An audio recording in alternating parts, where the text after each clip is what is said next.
चलिए देखते हैं बोर का परमाणु मॉडल। ठीक है, बोर्स एटॉमिक मॉडल। इसका बोर के जो परमाणु मॉडल जो है, रदरफोर्ड का जो परमाणु मॉडल था उसकी कमी को दूर करने के लिए बोर ने एक मॉडल दिया जिसे ही हम बोर का परमाणु मॉडल कहते हैं। और इनके अनुसार बोर के परमाणु मॉडल का पहला पॉइंट्स क्या है? तो पहला पॉइंट्स है कि परमाणु में जो इलेक्ट्रॉन है वो नाभिक के चारों ओर वृत्ताकार पथ में घूमते हैं। कौन से कक्षा में? वृत्ताकार कक्षा में घूमते हैं। और उन कक्षा को और उन वृत्ताकार जो पथ होता है उसे हम कक्षा या कोश कहते हैं। परमाणु मॉडल का पहला पॉइंट देखिए, ये देखिए, ये हुआ नाभिक, ये हुआ आपका पहला कक्षा, ये हुआ आपका दूसरा कक्षा, ये हुआ आपका तीसरा कक्षा, ये हुआ आपका चौथा कक्षा। और भी कक्षा हो सकते हैं, ऐसा नहीं है कि इतने में खत्म हो जाए। तो इसको आप पहला कक्षा या फिर के कक्षा कहते हो, ये वाले को दूसरा कक्षा या फिर एल कक्षा कहते हैं, इसको हम तीसरा कक्षा या एम कक्षा कहते हैं, और इसको हम चौथा कक्षा या फिर एन कक्षा कहते हैं। इसमें जो प्लस में लिखा हुआ हूं ये आपका है नाभिक, है ना, धनावेश उत्पन्न होते हैं, उपस्थित रहते हैं। और ये सारे आपका जितना भी मैं गोला गोला लगाया हूं ये सारे आपके क्या कहलाते हैं? कक्षा कहलाते हैं। ये और ये भी, ये सारे आपके क्या है? कक्षाएं हैं।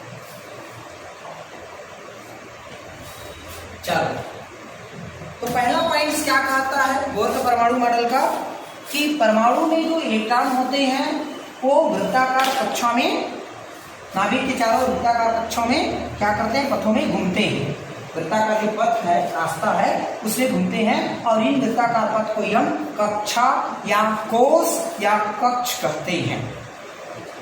पहला पॉइंट समझ में आया? कक्षा में उनका जो कोणीय संवेग है वो h/2π का पूर्ण गुणज होता है। जो कोणीय संवेग का मान है वो कितना होता है?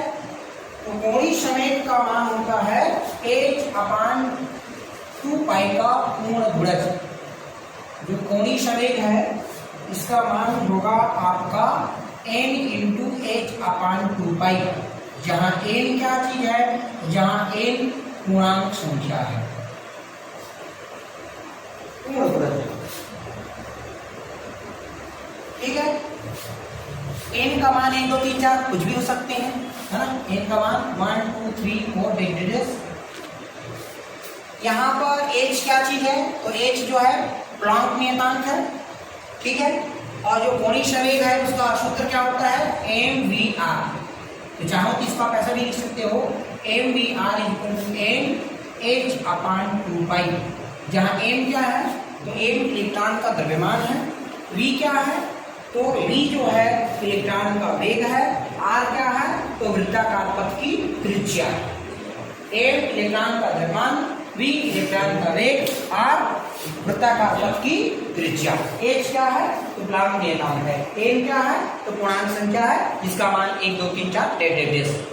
ओके, दूसरा पॉइंट, परमाणु मॉडल का दूसरा पॉइंट क्या है? प्रत्येक कक्षा में ऊर्जा की निश्चित मात्रा संलग्न रहती है और जिन्हें हम ऊर्जा स्तर या ऊर्जा कोश कहते हैं।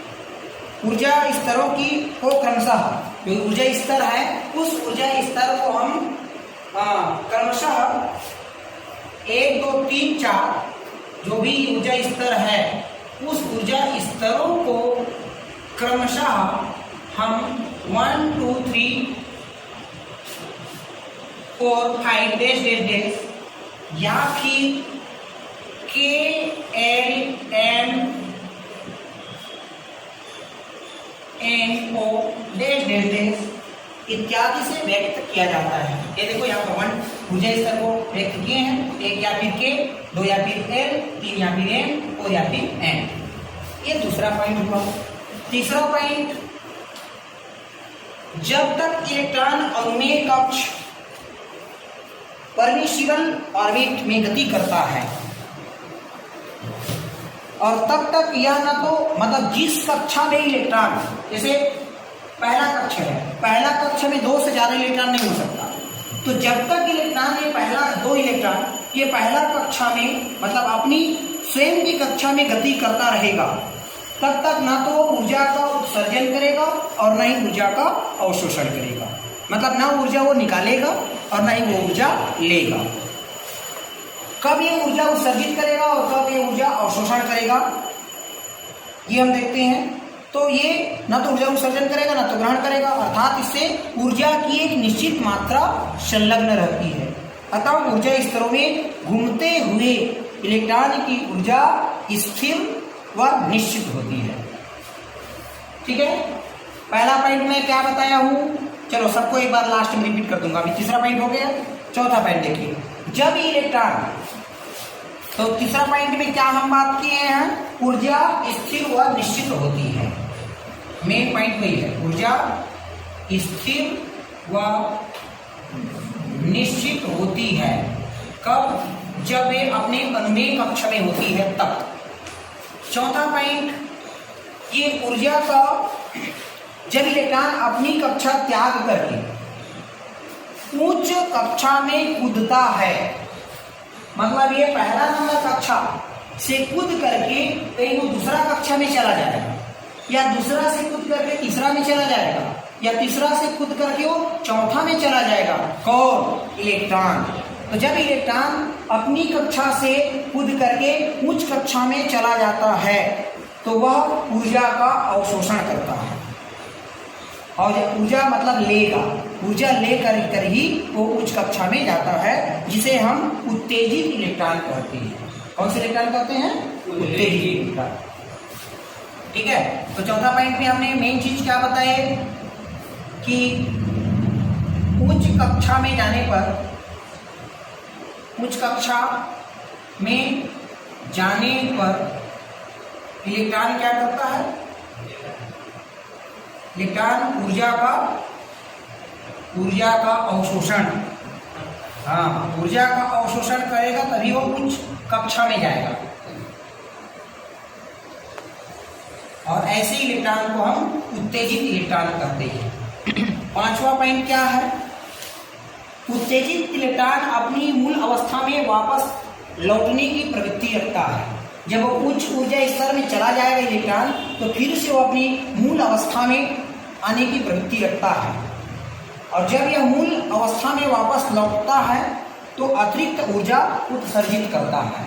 मतलब देखो, निम्न से उच्च कक्षा में जाएगा तो इलेक्ट्रॉन ऊर्जा का अवशोषण करेगा, लेकिन जब वो उच्च कक्षा से निम्न कक्षा में आएगा, उच्च कक्षा से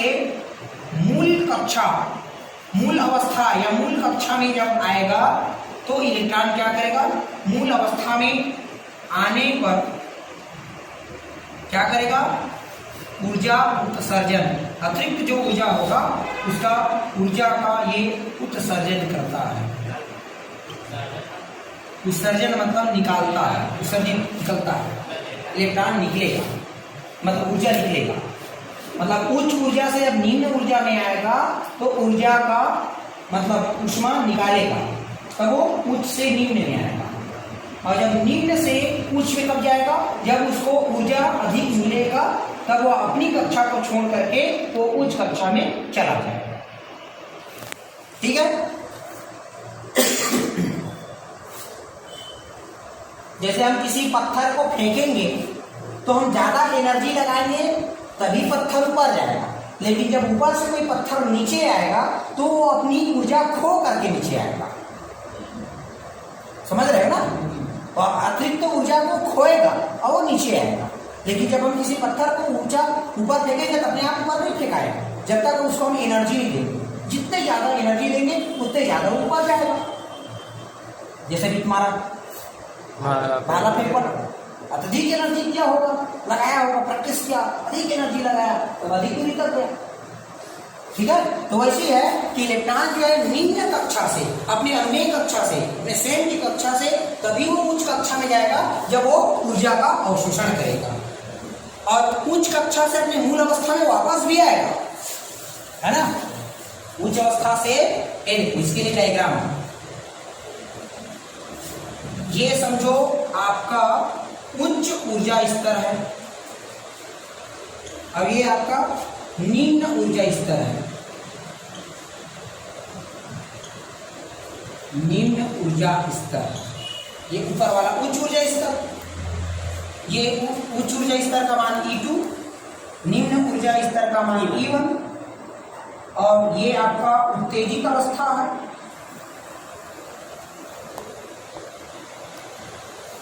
एक्साइटेड स्टेट, और ये आपका मूल अवस्था जिसको हम ग्राउंड स्टेट कहते हैं। अब ये दोनों में कितना अंतर आएगा वो कहलाएगा ऊर्जा में परिवर्तन, डेल ई। ये ऊर्जा में अंतर है, और ऊर्जा में अंतर हम निकालेंगे कैसे? ऐसे निकाल सकते हैं हम, del E is equal to E2 minus E1, और ये बराबर होता है आपका h न्यू के, जहाँ h प्लांक नियतांक है और न्यू क्या है? तो न्यू है आपका आवृत्ति, फ्रीक्वेंसी। तो ये 5 पॉइंट है आपका बोर के परमाणु मॉडल का। अब एक बार मैं शुरू से रिपीट करता हूँ, है ना, शॉर्टकट में। देखो, बोर के परमाणु मॉडल के आपको अधिकृत लिखना है, 5 पॉइंट लिखना है। तो सबसे पहले बोलेंगे कि परमाणु में इलेक्ट्रॉन नाभिक के चारों ओर वृत्ताकार पथ में घूमते हैं, और इन वृत्ताकार पथ को ही हम कोश या कक्षा कहते हैं। ठीक है, इनके लिए कोणीय संवेग का मान कितना होता है? तो इनके लिए कोणीय संवेग का मान जो है n × h/2π, h/2π का पूर्ण गुणज होता है, जहाँ n क्या है? पूर्णांक संख्या है, इसका मान 1 2 3 डेश होते हैं। ठीक है, ये इसका सूत्र है कोणीय संवेग का, mvr। m क्या है? इलेक्ट्रॉन का द्रव्यमान, v क्या है? इलेक्ट्रॉन का वेग, r क्या है? तो वृत्ति का जो पथ है उसकी त्रिज्या है। दूसरा पॉइंट में मैंने बताया कि जो भी हमारे जो ऊर्जा स्तर है, उस ऊर्जा स्तर को क्रमशः 1 2 3 4 डेश या फिर k एलिमेंट से दर्शाते हैं। तीसरा पॉइंट आता है कि इलेक्ट्रॉन जो है जब अपने अनुमेय कक्ष, मतलब अपने स्वयं की कक्षा में गति करता है, घूमता है, तब उस समय उनका ऊर्जा स्थिर होती है, निश्चित होती है। ना वो ऊर्जा का अवशोषण करेगा, ना तो वो ऊर्जा का उत्सर्जन करेगा। चौथा पॉइंट है कि इलेक्ट्रॉन जब अपनी कक्षा से उच्च कक्षा में कूद कर जाता है तो वो ऊर्जा का अवशोषण करता है। ठीक है, और जब पांचवा पॉइंट, जब इलेक्ट्रॉन जो है उच्च कक्षा से निम्न कक्षा यानी कि अपनी मूल अवस्था में आता है, ऊपर से ये ऊर्जा पाएगा तो यहाँ से उच्च ऊर्जा में स्तर में जाएगा, लेकिन जब उच्च ऊर्जा स्तर से जब वो नीचे आएगा अपने ग्राउंड स्टेट में, मूल अवस्था में, तो वो ऊर्जा का उत्सर्जन करता है। ठीक है, अब ये ऊर्जा में अंतर कितना होगा के सूत्र से लगा सकते हो, del E equal to E2 minus E1 equal to h nu. h मतलब प्लांक नियतांक और न्यू मतलब आवृत्ति। ओके, तो ये था आपका बोर का परमाणु।